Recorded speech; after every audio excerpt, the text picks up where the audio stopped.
Akashvani presents Morning News.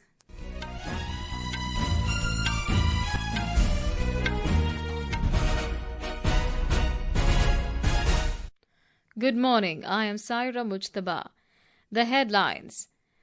Prime Minister Narendra Modi to dedicate to the nation successful implementation of 3 new criminal laws in Chandigarh today. President Droupadi Murmu to confer national awards for empowering persons with disabilities to 33 exemplary individuals and institutions in New Delhi this morning.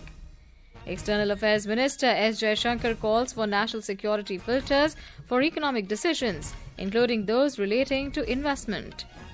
India records 45% surge in FDI to $29.79 billion from April to September this year.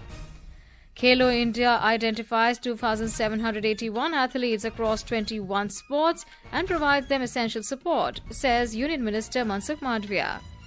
And India to take on Malaysia in semi-final of Men's Hockey Junior Asia Cup in Muscat, Oman this evening. And now the news in detail. Prime Minister Narendra Modi will dedicate to the nation the successful implementation of 3 new criminal laws, Bharatiya Nyay Sanhita, Bharatiya Nagrik Suraksha Samhita and Bharatiya Sakshi Adhiniyam in Chandigarh today. The new criminal laws, which were implemented nationwide on the 1st of July this year, aim to make the country's legal system more transparent, efficient and adaptable to the needs of contemporary society. The theme of the program is Secure Society, Developed India, from Punishment to Justice. The program will demonstrate the practical application of these laws, demonstrating how they are already reshaping the criminal justice landscape. President Droupadi Murmu will confer national awards for empowering persons with disabilities to 33 exemplary individuals and institutions on International Day of Persons with Disabilities 2024 in New Delhi today. On the occasion, Social Justice and Empowerment Minister Dr. Virendra Kumar will also unveil 16 transformative initiatives aimed at enriching the lives of persons with disabilities. These initiatives span inclusivity, innovation and technology, reinforcing the department's commitment to empowerment. Some of the key initiatives include the launch of the Kadam Knee Joint, Pathways to Access Part 3 and the Braille Book Portal. The celebration aims to bring together diverse stakeholders to inspire societal change and reaffirm the vision of an inclusive society. Later in the day, President Droupadi Murmu will embark on a 5-day visit to Odisha beginning today. During her visit, the President will unveil the new statue of Pandit Raghunath Murmu and visit Adim War Jharpa Jair in Bhubaneswar. She will also offer prayers at Sri Jagannath Temple in Puri. The President will grace the 75th anniversary celebration of Gopabandhu Ayurved Mahavidyalaya and attend the Navy Day celebration and operational demonstration at the Blue Flag Beach. During her visit, the President will also attend the 40th convocation of the Odisha University of Agriculture and Technology in Bhubaneswar tomorrow. She will also inaugurate the new Judicial Court complex at Bhubaneswar.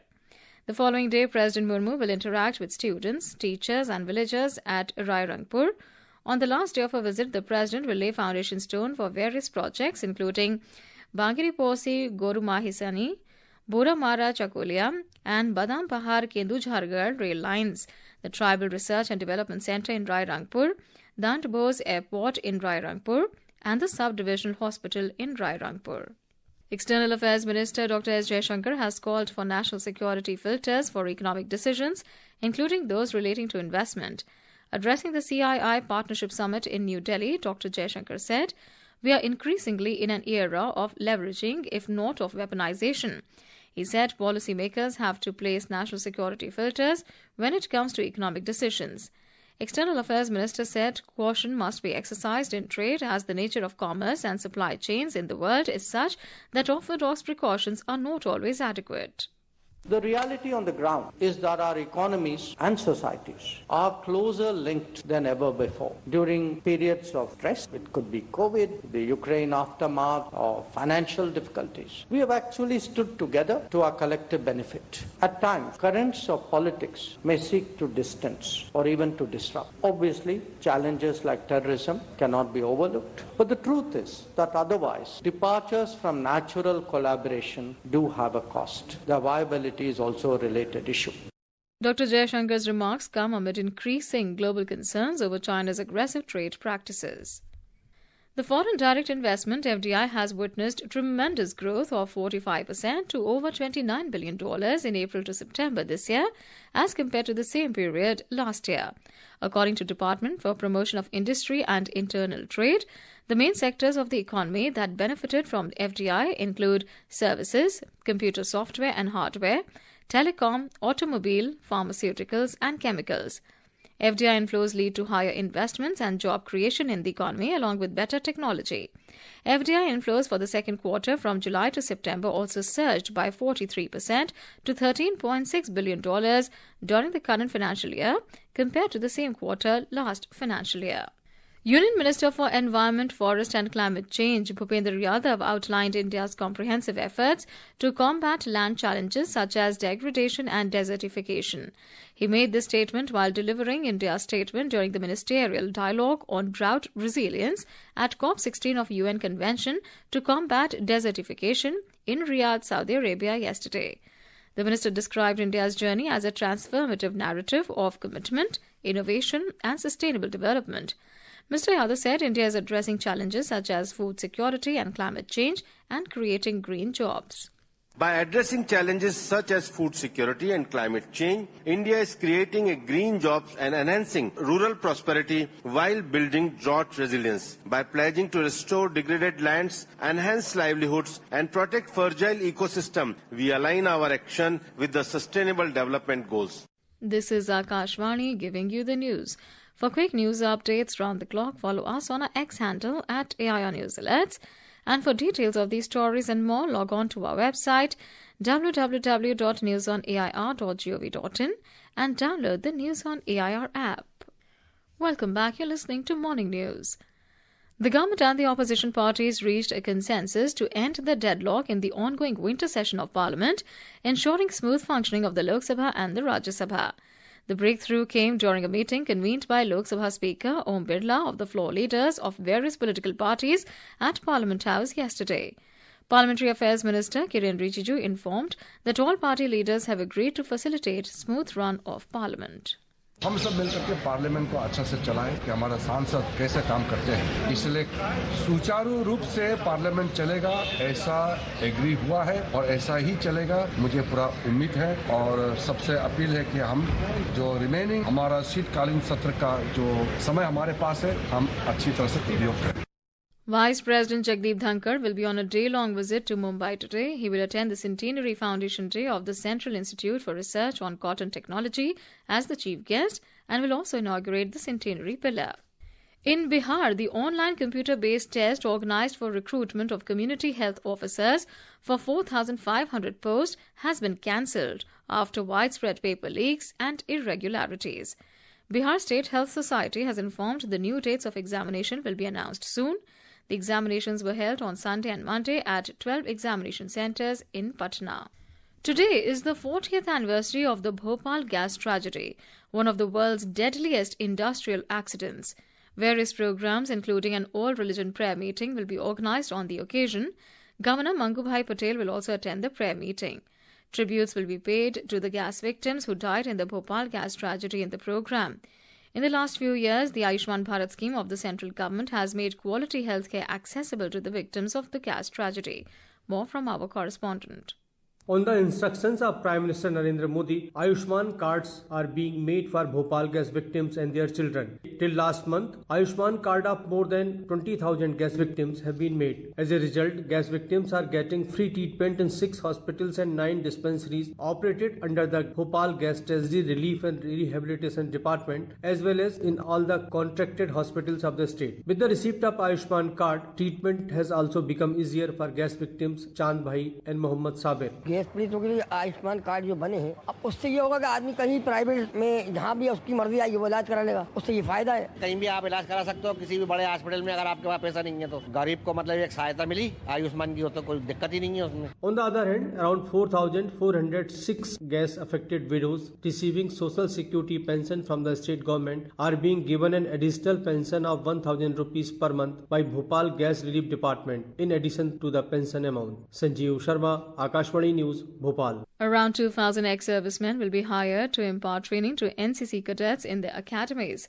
In an interview to Akashvani News, Director General of National Cadet Corps, Lieutenant General Gurbir Pal Singh said that NCC cadets are enthusiastically taking part in the Agniveer scheme. He said that the NCC is also giving training to cadets who want to join the army. NCC cadets बढ़ चढ़कर अग्निवीर के अंदर हिस्सा ले रहे हैं. हमारे एक तरह से अग्निवीर के लिए हम एनसीसी कैडेट्स जो कि फौज में आना चाहे उसको हम एनसीसी से हम उनको ट्रेनिंग देते हैं ताकि वो जब ट्रेनिंग के लिए जाए तो एक तरह से सेमी ट्रेंड. तो जैसे मैंने बोला 10,000 लोग हमारे फौज में आते हैं, मेजोरिटी अग्निवीर में है. और दूसरी बात क्या है, अग्निवीर से जो कैडेट 5 साल के बाद कोई दूसरा अपना करियर चुनना चाहे वो उसके पास ऑप्शन रहती है. And now, from the world of sports, we have a big update coming in from Khelo India as well as from hockey, chess, football and Kho-Kho. Union Minister of Youth Affairs and Sports Mansukh Mandaviya has said the Khelo India scheme has identified 2,781 athletes across 21 sports, including para-athletics, and is providing them essential support as part of Khelo India Talent Development Program. In a written reply in Lok Sabha, Mr. Mandaviya said the support is provided in the form of coaching, equipment, medical care, and a monthly out-of-pocket allowance. Meanwhile, in other sports news, defending champions India will face Malaysia in the semi-final of the Men's Junior Asia Cup Hockey 2024 in Muscat, Oman today at 8:30 p.m. IST. India topped Pool A after an 8-1 victory over South Korea on Sunday. The other semi-final will feature Pakistan and Japan. The final will be played tomorrow. In the World Chess Championship, Indian Grandmaster D. Gukesh and defending champion Ding Lian of China are tied at 3 points each and will face off in Game 7 of the 14-game series in Singapore. Both players need 4.5 more points to win the title. In the Indian Super League, Jamshedpur FC returned to winning ways with a 3-1 victory over Mohammedan SC at SRC Tata Sports Complex yesterday. And in Kho-Kho, Maharashtra dominated the Junior National Kho-Kho Championship with both the boys and girls teams claiming gold. The boys team secured their 19th consecutive win while the girls clinched their 10th title in a row. Manik Sharma, Akashvani News, Delhi. The India Meteorological Department, IMD, has forecast heavy to very heavy rainfall with thunderstorms and lightning over southern India today.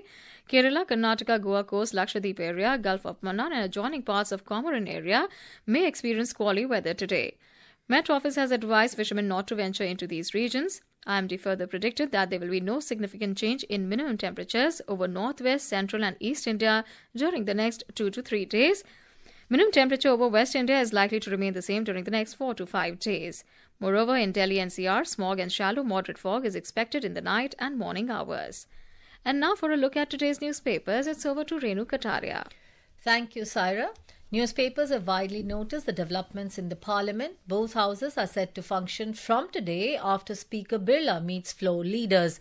Hindustan Times headlines: Deadlock ends, debate on Constitution next week. The Asian Age writes: Government opposition break deadlock, may let Parliament run from today. The Pioneer writes: NCR in grab for grip till December 5. As speculation continues over selection of Chief Minister in Maharashtra, the Tribune reports BJP Deputy Sitaraman Rupani to oversee selection of Maharashtra CM. And finally, all that sparkles is not a diamond.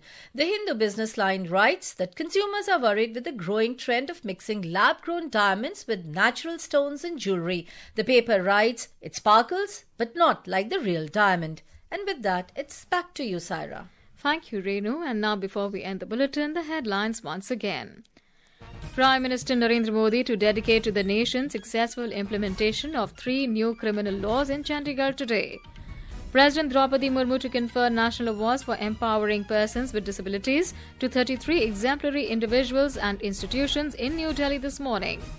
External Affairs Minister S Jaishankar calls for national security filters for economic decisions, including those relating to investment. India records 45% surge in FDI to $29.79 billion from April to September this year. Khelo India identifies 2,781 athletes across 21 sports and provides them essential support, says Union Minister Mansukh Mandaviya. And India to take on Malaysia in semi-final of Men's Hockey Junior Asia Cup in Muscat, Oman this evening. And with that, we end the morning news. Have a great day.